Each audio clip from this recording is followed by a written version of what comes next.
Smart Bourse, c'est votre double dose quotidienne de marché sur Bismart en direct à la mi-journée 12h30, 13h et le soir la grande édition à partir de 18h30. Au sommaire de cette édition de la mi-journée, une journée de publication encore qui anime la séance du jour, une séance d'ailleurs très positive pour les marchés européens, pour le CAC 40 à Paris. Vous aurez le résumé complet dans un instant avec Nicolas Pagnès depuis la salle de marché de Bourse Direct. On peut retenir que deux secteurs se distinguent particulièrement aujourd'hui en Europe, le secteur bancaire ou encore le secteur automobile, à la faveur des résultats de Barclays par exemple dans le secteur bancaire ou encore de Renault et Daimler dans le secteur automobile. Deux secteurs d'ailleurs sur les dernières semaines qui s'en sortent plutôt pas mal après avoir été massacrés au cours des derniers mois. On notera à Paris également la très belle performance du secteur aéronautique aujourd'hui, un secteur qui souffre énormément. Airbus est encore en baisse de 50% depuis le 1er janvier, mais Airbus prépare, semble-t-il, sa chaîne de sous-traitance à une remontée à terme de ses cadences de production, notamment pour son A320 Neo, des cadences qui pourraient être remontées, mais pas avant l'été 2021. Voilà ce qu'a confirmé Airbus aujourd'hui, qui signe une des plus belles performances du CAC 40. Et puis le vendredi, vous le savez, à la mi-journée dans Smart Bourse, c'est finances personnelles. Deux sujets que l'on va traiter aujourd'hui avec deux invités. Définir son profil de risque en tant qu'investisseur. Et puis l'autre sujet, ce sera le sujet immobilier.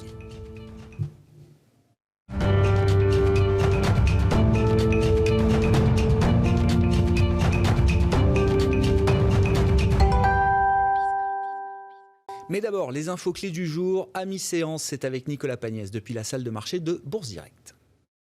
Tendance toujours dans le vert à la mi-journée à la Bourse de Paris. Les investisseurs parisiens ont choisi de se concentrer sur les bonnes nouvelles pour cette dernière séance hebdomadaire. Les indices PMI qui font état d'un recul de l'activité n'ont pas trop inquiété les investisseurs dans les échanges de la matinée. L'indice PMI composite qui ressort à 47,3 points en octobre contre 48,5 points en septembre en France, pénalisé notamment par le secteur des services qui perd 1 point, tandis que le PMI manufacturier baisse très légèrement sur le mois d'octobre. Les craintes qui dictent la tendance sur les marchés depuis ces derniers jours sont elles aussi reléguées au second plan alors que de nouvelles entreprises publient aujourd'hui leurs résultats trimestriels.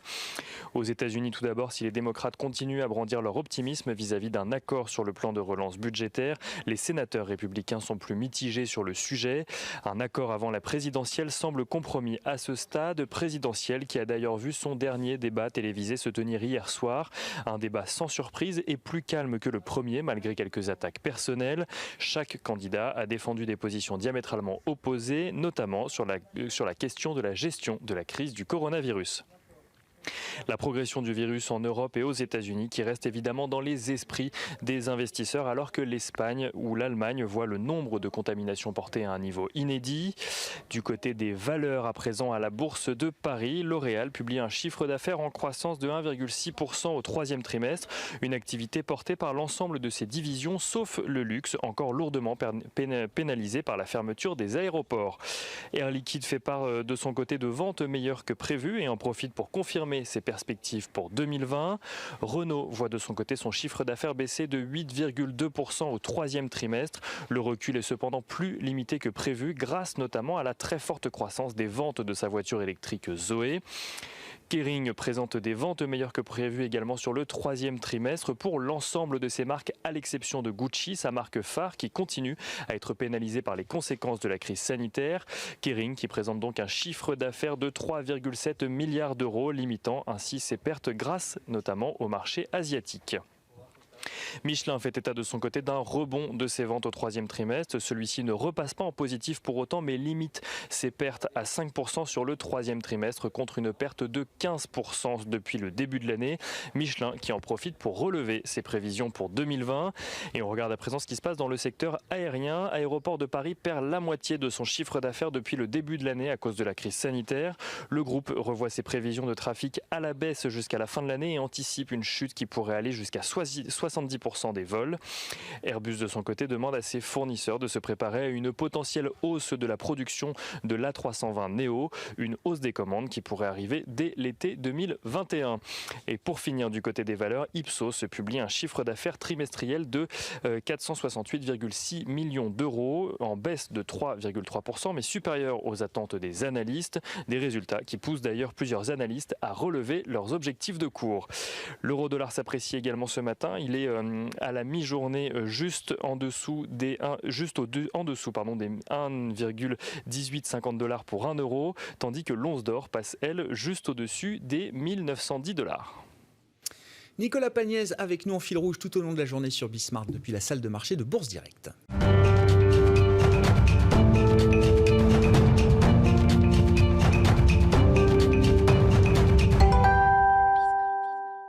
Définir son profil de risque et investir aujourd'hui dans l'immobilier. Voilà les deux sujets de ce rendez-vous du vendredi dans Smart Bourse consacré aux finances personnelles. Deux invités à mes côtés pour en parler. Stéphane Dauté, le PDG d'Odonatech, est avec nous. Bonjour et bienvenue Stéphane. Bonjour Grégoire. Et Igor Demac, conseiller en gestion de patrimoine chez Vital Épargne. Igor, merci d'être là. Bonjour. Bonjour Grégoire. Stéphane, Odonatech est une FinTech, société de technologie basée à Grenoble, qui développe un outil logiciel algorithmique pour améliorer, augmenter peut-être la définition du profil de risque. Il faut peut-être rappeler qu'on est les moins bien placés en tant que personne humaine pour définir soi-même son profil de risque, qui est une étape clé, la première étape et une étape clé de la relation entre le conseiller en investissement, conseiller en gestion de patrimoine et son client. Pourquoi est-ce qu'on est les moins bien placés pour savoir qui on est, Stéphane ? Alors d'abord, profil de risque, ça veut dire connaissance client. Et dans le métier de la gestion de patrimoine ou du conseil en investissement, c'est important. D'abord parce que c'est la base du métier de bien connaître son client pour personnaliser le conseil. Puis ensuite parce que c'est une obligation réglementaire. Ouais. Et ensuite, une fois qu'on a dit ça, c'est dur le profil de risque, parce que le risque, c'est une notion très subjective qui consiste finalement, si on simplifie les choses, à évaluer des probabilités dans un environnement incertain et dans un temps incertain avec des événements qui peuvent survenir et qui viennent fausser la donne. Donc forcément, c'est très difficile à évaluer. Et le sujet sur lequel on travaille, en l'occurrence la finance comportementale, qui est une science entre la psychologie et la finance, permet d'aller chercher la personnalité de l'investisseur, identifier certains des biais cognitifs, comportementaux ou émotionnels qui viennent troubler en fait la décision de l'investisseur. Ouais.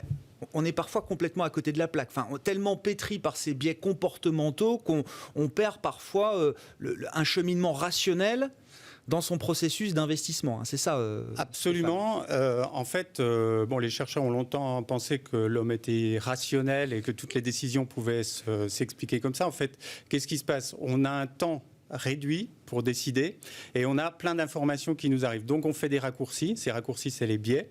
Et ces biais, ils conduisent parfois à des erreurs devant, par exemple, des événements comme, par exemple, ce qu'on vit en ce moment. Il y a beaucoup d'émotions et donc la rationalité s'échappe un petit peu.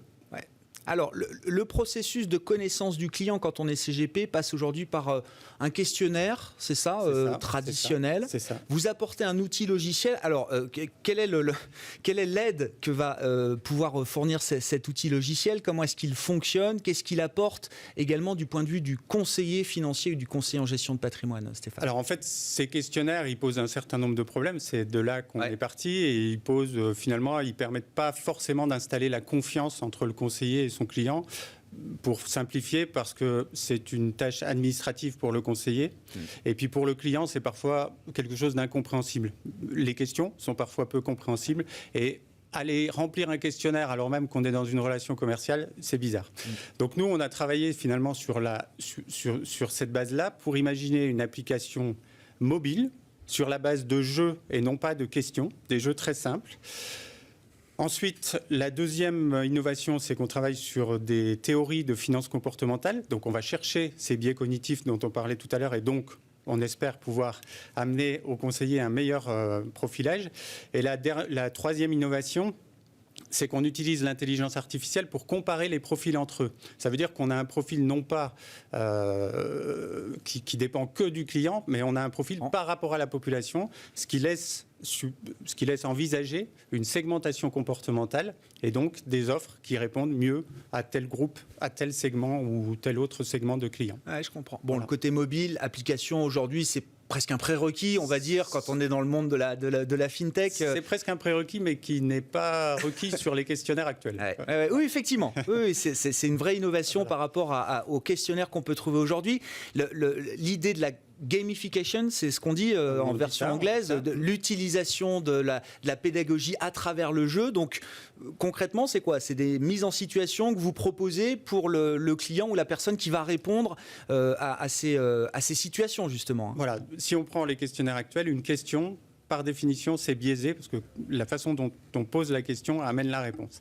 Un jeu, c'est beaucoup plus instantané, spontané. C'est simple à comprendre aussi pour les investisseurs, y compris pour les épargnants, c'est-à-dire des gens qui finalement investissent mais n'ont pas une forte culture financière. Et puis, ça amène une expérience client qui est bien meilleure qu'un questionnaire. Ouais. Voilà. Du point de vue du CGP, du conseil en investissement, c'est quoi? C'est un fardeau administratif en moins, vous l'avez dit Stéphane, c'est pour des problématiques où justement ces métiers sont devenus aussi très administratifs, très réglementés. Il y a une grosse partie de l'activité qui est prise par ce temps-là, ce temps administratif. Oui, je pense qu'on apporte c'est un avantage important. On apporte un soulagement par rapport à ces tâches administratives, puisque nous, tout est fait finalement à distance avec le client, puisque le client utilise une application mobile. On veut néanmoins apporter plus que ça, et c'est donc cette fameuse relation entre la connaissance client et la personnalisation du conseil qu'on veut amener. Mais effectivement, c'est à la base un gain de temps pour c'est le quoi, conseiller. c'est une dizaine de minutes avec le processus Odonatech, Oui, c'est ça. Alors que si on voulait bien faire le questionnaire, expliquer tout aux clients, c'est des choses qui prennent beaucoup plus de temps. Ouais. C'est des profils de risque qui évoluent au fur et à mesure de notre parcours de vie, Stéphane. Il faut l'avoir en tête aussi. Absolument. En fait, le profil de risque évolue. Si, par exemple, si on se marie, si on a des enfants, on peut comprendre assez facilement que le profil de risque évolue. Et donc, le conseiller est obligé normalement de faire un profil de risque tous les ans pour pouvoir actualiser ce profil de risque. Donc, on travaille sur ce sujet-là aussi, effectivement. Ouais. Et donc, ça permet aussi pour les métiers de conseil de dégager du temps et redonner aussi de la valeur au conseil. C'est quand même quelque chose, c'est la clé. Enfin, je veux dire, d'avoir du temps pour le faire et d'avoir la meilleure connaissance possible de son client. Ça permet de, derrière, redonner de la valeur au métier de conseiller en gestion de patrimoine ou en conseiller d'investissement. Je demanderai à Igor sa réaction, mais je veux vous écouter là-dessus. Oui, écoutez, absolument. C'est-à-dire que c'est vrai que qui dit conversion d'un temps administratif en un temps commercial, en un temps d'échange et de compréhension avec le client, dit effectivement meilleur conseil. Puis ça permet aussi, en tout cas nous c'est notre vision, de sortir de l'approche produit qui parfois est reprochée aux conseillers en investissement par leurs clients, pour aller sur une approche conseil, voire même peut-être coaching, et qui permet de valoriser toute l'expérience, l'expertise du conseiller en investissement ou du conseiller en gestion de patrimoine. Pas être là pour vendre le produit parce que je suis partenaire, parce que je veux pousser ce produit-là, mais avoir une vision beaucoup plus globale de son client, sa connaissance, son patrimoine aussi. Il y a des outils aujourd'hui qui aident à avoir des visions patrimoniales à 360 degrés et proposer une solution d'ensemble. Ce qui donne confiance dans la relation entre un conseiller et un client, c'est le fait que le conseiller connaisse bien son client et apporte le conseil. La vente de produits arrive après, évidemment. Oui. Elle aboutira à ça, ça aboutira à ça, mais effectivement, l'approche conseil est bien plus créatrice de confiance et de valeur dans la relation entre le conseiller et son client. Ouais. Une remarque par rapport à ça, Igor ? Oui, la première remarque, c'est que c'est vrai que le profil de risque, il évolue au gré de la vie, mais au gré des événements. Donc, l'individu est vraiment soumis au changement. Et quand on dit quelqu'un a un profil de risque, ce n'est jamais gravé dans le marbre. Et ensuite, en fait, on est quand même toujours dans les métiers financiers, pris entre, pour nos clients, l'appât naturel au gain de l'être humain et la peur de perdre. Et en fait, notre métier, la performance qu'on réalise pour le compte de nos clients, c'est la somme algébrique entre les angoisses de perdre et l'appétit à gagner. Et on est en fait dans un spectre qui est très large. Moi, ce que je retiens aussi souvent dans ces questionnaires papier, je ne connais pas les questions dans le logiciel d'Odonatech, mais c'est qu'on a on n'a pas de questions sur l'humain. Et au-delà de la sensibilité par rapport à tel produit, la classe d'actifs, est-ce que j'ai fait telle opération, un nombre d'opérations, pour combien de montants, nous, ce qu'on remarque, c'est que la connaissance de l'individu, de l'être humain, de son parcours, de ce qu'il a fait en tant que professionnel, ça donne autant d'informations que savoir s'il a fait 3 opérations sur une action en OPCVM. Et c'est pour ça que c'est changeant dans la vie, parce que des parcours de vie où on dit souvent, moi j'ai appris la gestion avec Jean-Charles Mériot, mais chez DNCA, et on le disait souvent, quand on doit avoir 100% moins son âge en action. C'est-à-dire quand on doit prendre plein de risques. Donc on a 0 ans, on achète 100% d'actions. Quand on a 100 ans... Arrêtez d'ouvrir des livrets aux nouveau-nés, il faut leur ouvrir des PEA. Quand on a 100 ans, on ouvre des PEA, quoi. Des livrets. Des livrets, c'est ça. Il faut faire exactement l'inverse de ce qui est fait. Donc il y a des règles un peu de bon sens, mais il y a surtout beaucoup d'humains. On arrive à capter justement cette partie humaine là, à travers les processus de Donatech. Oui, en fait, qui dit aller dans la personnalité, dans les biais, etc., rejoint à l'humain. Après, moi, je suis convaincu que le conseiller reste au centre de la relation. Nous, on apporte des outils pour, si on veut prendre un mot à la mode, augmenter le conseiller, même si ce mot, il n'est pas très beau, mais augmenter le conseiller, mais le conseiller reste au cœur de la relation et je pense qu'aucun logiciel n'arrivera à aller dans l'humain aussi précisément qu'un CGP. Ceci dit, lui amener des outils qui permettent d'aller dans cette dimension et d'installer le dialogue avec son client sur ces bases-là, je pense que c'est la valeur qu'on peut apporter. Bon, sur le plan de votre activité, c'est quoi le plan d'affaires de Donatech, Stéphane ? Le plan d'affaires, c'est qu'on commence à avoir de l'attraction sur justement le marché des cabinets de gestion en patrimoine indépendants, finalement, qui aujourd'hui cherchent des innovations, cherchent des sources de différenciation. Et puis le marché à terme, c'est le marché des corporates, banque, assurance, parce qu'on peut l'imaginer en termes de business model et de montée à l'échelle pour une entreprise, c'est un marché qui sera intéressant. Et puis avec une vision, alors pour l'instant en France, parce qu'il y a suffisamment de quoi faire, mais une vision à l'international et on regarde déjà dans les pays limitrophes comment on pourrait aller proposer nos solutions. Merci beaucoup Stéphane. Stéphane Doté qui était avec nous à la mi-journée dans Smart Bourse, le PDG d'Odonatech.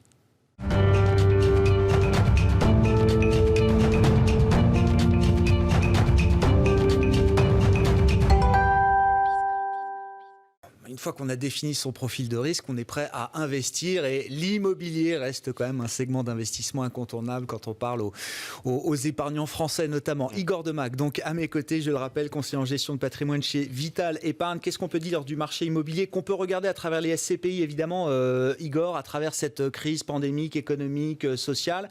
Je faisais le point l'autre jour sur les SCPI avec un de vos confrères pour constater que ce sont des produits qui ont plutôt bien résisté.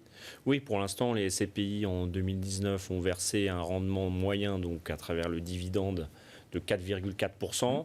Certaines SCPI versent plus parce qu'elles sont sur des secteurs type logistique ou professionnels de la santé qui en ce moment sont mises à contribution. Mais ce qu'il faut voir, c'est toute la classe d'actifs immobiliers depuis très longtemps est un placement pour nos épargnants, pour nos clients clés.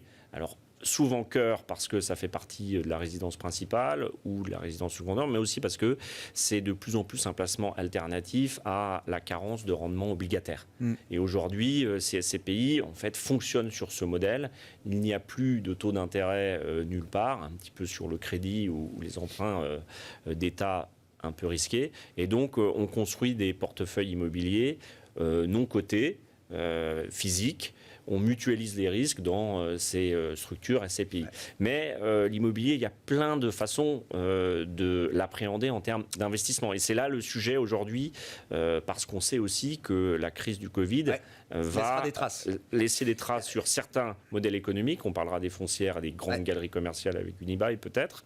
Et puis aussi parce qu'il va y avoir des rééchelonnements de loyers, parce qu'on est toujours dans la période de protection des PGE, donc des prêts garantis par l'État, et que quand on va sortir de cette période, beaucoup de fonds de commerce en centre-ville peut-être vont devoir déposer le bilan et la valorisation de ces fonds vont affecter tous les produits financiers qui ont été construits sur ces actifs. Donc c'est un sujet très important, au-delà du fait que l'immobilier purement physique aussi, pour chacun des Français qui est propriétaire, est un sujet prééminent puisque c'est la majeure partie du patrimoine des individus. Alors, il n'y a pas un immobilier, il y a des immobiliers, vous l'avez esquissé Igor, de l'immobilier de croissance, logistique, maisons médicalisées, etc. Le commerce qui souffre, les hôtels qui souffrent, les bureaux qui souffrent. Si on est dans une logique d'investissement, bon, on est sur des horizons de temps assez longs en termes d'investissement. Actifs de longue duration. Voilà, longue duration. Indexé sur l'inflation, normalement. Sauf qu'aujourd'hui, il n'y a pas beaucoup d'inflation. Il pourrait y en avoir un peu plus demain. Il pourrait y en avoir un peu plus, mais il faut l'avoir en tête quand on investit aujourd'hui. De l'immobilier, quelle que soit la classe d'actifs. Les désavantages, c'est que c'est très soumis au taux d'intérêt, puisque c'est financé à quasiment 100% en dette, enfin majoritairement en dette. C'est un actif qui est assez facilement taxable, on l'a bien vu avec l'IFI. On a en France encore cette disposition qui permet de ne pas payer d'impôt sur la plus-value lorsqu'on cède sa résidence principale, mais c'est assez unique en Europe, donc c'est facilement identifiable par le fisc. Et puis, il y a des grandes crises immobilières. Les gens ont l'impression que l'immobilier résiste à tout. Bon, on va voir les performances boursières d'Unibail et de Klépierre depuis 12 mois. C'est pour les foncières cotées, c'est très compliqué. Commercial. 70%, moins 60, moins 70%. L'EPRA, l'indice immobilier européen, est à moins 23, donc loin, enfin en tout cas bien derrière le CAC 40. Et puis les crises immobilières, c'est à peu près le même tarif que les crises boursières. Sauf qu'au lieu de se dérouler sur 2-3 trimestres, c'est sur 20 trimestres, mais c'est moins 40%. Ça a été le cas en Espagne, ça a été le cas aux États-Unis en 2008, et ça a été le cas dans les années 90 en France. Donc, il faut aussi retenir que là aussi, changement du profil de risque. Il y a des actifs, des classes d'actifs qui parfois étaient refuges et ne le deviennent plus. Et concrètement aujourd'hui, pour un investisseur qui s'intéresse à cet immobilier, l'idée c'est quoi? Plutôt d'attendre encore un petit peu avant de voir comment est-ce que l'immobilier traversera cette crise. On n'a pas encore vu le bout du tunnel. Est-ce qu'il y a déjà des opportunités à saisir? Encore une fois, pour des investisseurs qui peuvent avoir des horizons de temps suffisamment longs, est-ce qu'on a envie d'aller chercher des survivants dans l'hôtellerie, dans les bureaux, dans les commerces? Pourquoi pas? Est-ce qu'on préfère d'autres segments? Enfin, qu'est-ce qu'on peut recommander d'une certaine manière? Il y a déjà, là aussi, c'est connaître son profil de risque et puis le support, soit physique, soit papier. Alors le physique, moi j'estime qu'aujourd'hui, acheter un bien immobilier, quel que soit l'endroit, parce qu'évidemment nous on a un tropisme parisien avec des prix très élevés, mais si le rendement brut avant fiscalité, avant même coût d'entretien n'est pas au moins égal à 2,5-3%, il me semble que le physique aujourd'hui, le purement résidentiel, est un peu difficile. Alors, vous rajoutez la cerise sur le gâteau du déficit foncier reportable sur votre IRPP, ou alors des dispositifs Pinel, mais dont on sait que vous payez l'avantage fiscal à l'achat. Aujourd'hui, pour moi, 3%, 2,5-3% brut, avant tout dispositif, ça me semble être la limite minimum. Ensuite, après, il y a les foncières cotées. Quand on voit le cours d'Unibail, de Klépierre, qui sont quand même des parcs de galeries commerciales leaders en Europe, on peut s'interroger sur la valeur. Et si M. Niel et M. Léon Bressler s'y intéressent, c'est bien parce qu'aujourd'hui, il y a de la valeur, mais c'est un actif coté. Les SCPI, vous l'avez signalé, mais les SCPI sont des mécanismes qui sont moins liquides que les autres produits. Donc, il ne faut pas qu'il y ait de la décollecte. Aujourd'hui, on sait qu'il y a beaucoup moins de collecte au premier semestre, 900 millions d'euros, qu'au dernier semestre de l'année, enfin au premier semestre de l'année 2019. Mais ça n'a pas décollecté. Ça n'a pas décollecté, mais le rythme de collecte est quand même moins fort. Donc il faut en fait qu'il n'y ait pas d'accident, que les rendements soient toujours versés, mais les rendements ont tendance aussi à un petit peu se tasser, un peu comme ce qu'on a connu avec les fonds en euros. Les valorisations de l'immobilier restent chères parce que les taux sont très bas, mais les taux aujourd'hui n'ont pas forcément une capacité de descendre encore beaucoup plus bas, peut-être plus bas, mais pas beaucoup plus bas. Donc moi je dirais l'immobilier, il faut se fixer des règles. La valorisation, comment sont faites les valorisations par les experts, taux d'actualisation, bien étudier les portefeuilles des SCPI, donc l'inventaire des actifs, bien sûr. la structuration des baux, savoir s'il y a déjà eu des rechelonnements, le taux de vacances. Donc c'est quand même, comme d'habitude, quelque chose qu'il faut étudier avec soin. Il faut interroger les gérants. Il y a dans l'histoire de l'immobilier des grandes faillites. Il y a aussi des très mauvaises affaires, comme un peu partout dans les classes d'actifs financières. Bon, Unibail, Rodamco, Westfield, là on l'a esquissé, mais c'est quand même le dossier chaud du moment. Sur les foncières, commerciale cotée. Il n'y a pas que du commerce coté, il y a d'autres types de foncières, mais là, c'est la grande foncière européenne cotée qui effectivement s'écroule. Oui, c'est ça. Et certains y voient de la valeur. Niel et Léon Bressler, qui a été un des grands patrons d'Unibail à la fin des années 90. La galerie commerciale, c'est vraiment la victime numéro 1 du Covid. On ferme les magasins, on empêche les gens de bouger. Et donc aujourd'hui, on a des centres commerciaux vides. Il y a un deuxième sujet du centre commercial, c'est est-ce qu'il est adapté à la vie moderne? Est-ce que quand on va dans un centre commercial, on n'a pas besoin d'autres services, d'avoir un cabinet médical, d'avoir des services semi-publics? Et aujourd'hui, on ne peut pas se contenter juste d'enseignes qui vendent de l'alimentaire ou du non-alimentaire. D'ailleurs, on a vu se développer les pharmacies petit à petit. Donc il y a un phénomène de un besoin de sens. Certains gérants immobiliers disent qu'il faut remettre du sens dans les galeries marchandes et dans les centres commerciaux. Le sens, les gens viennent quand même consommer, dépenser, mais il faut les attirer. Il faut les attirer. Aujourd'hui, on a beaucoup plus de mal. Il y a des grands centres commerciaux qui sont quasi vides, des anciennes qui ne payent plus leur loyer. Et aujourd'hui, c'est la question, et ça explique aussi pourquoi les cours sont aussi bas. Mais il y a forcément de la valeur dans un monde qu'on continue de croire ouvert, marchand, libéral et fondé sur la consommation, qui est le socle de tous les économies. C'est le rationnel du discours de Xavier Niel et Léon Bressler. Alors, au-delà des erreurs stratégiques qu'ils soulignent dans l'acquisition notamment de Westfield fin 2017, début 2018, mais ils estiment qu'il y a de la valeur justement à créer dans les grands centres commerciaux qui sont opérés par Unibail-Rodamco en Europe. Mais il y a beaucoup d'efforts à fournir sur le digital, par exemple. Je crois que c'est très mis en avant par Xavier Niel, bien sûr, mais il n'y a pas assez de digital dans les 4 temps à la Défense, par exemple. Oui, puis il y a un parcours client qui, à son avis, et puis à l'avis d'autres spécialistes, n'est pas optimisé justement pour pouvoir faire des achats, prendre du plaisir et puis avoir un accès facile, puisque en centre-ville notamment, les galeries commerciales, il y a l'enjeu justement aujourd'hui de centre-ville qui se désurbanisent et qui sont de plus en plus difficiles d'accès. Donc quand vous avez des paquets et des choses comme ça, c'est pas évident d'aller dans les centres commerciaux, les grandes galeries commerciales. Et évidemment, il y a de la valeur puisque on joue sur la mobilité des personnes et sur leur capacité de pouvoir d'achat. Aujourd'hui, le dossier Unibail, c'est aussi un dossier très financier, puisqu'il y a une acquisition qui a coûté énormément d'argent et qui ne délivre pas. Clairement, le maillon faible de l'immobilier, c'est que tout se finance avec de la dette. Donc évidemment, quand la dette n'est pas chère, et qu'on a l'impression d'être très riche, on dépense. Et il y a souvent de meilleurs vendeurs que de bons acheteurs dans les marchés. Vous comprenez la position d'actionnaires de Niel, Bressler et d'autres qui refusent l'idée d'une augmentation de capital ? En fait, je pense que c'est à peu près les mêmes sujets. Le plan Refocus ou Reset, c'est de voir comment Unibail peut sauvegarder sa qualité d'opérateur. Donc, préserver ses cash flows. Il y a une solution qui est de massivement diluer des actionnaires et il y a une autre solution qui est de dire le programme de cession d'actifs sera suffisant. Mais en fait, l'objectif, me semble-t-il, est le même. C'est protéger les actifs opérationnels qui restent et qui sont de bonne qualité en Europe. Après, c'est les méthodes qui diffèrent et puis c'est un enjeu de pouvoir.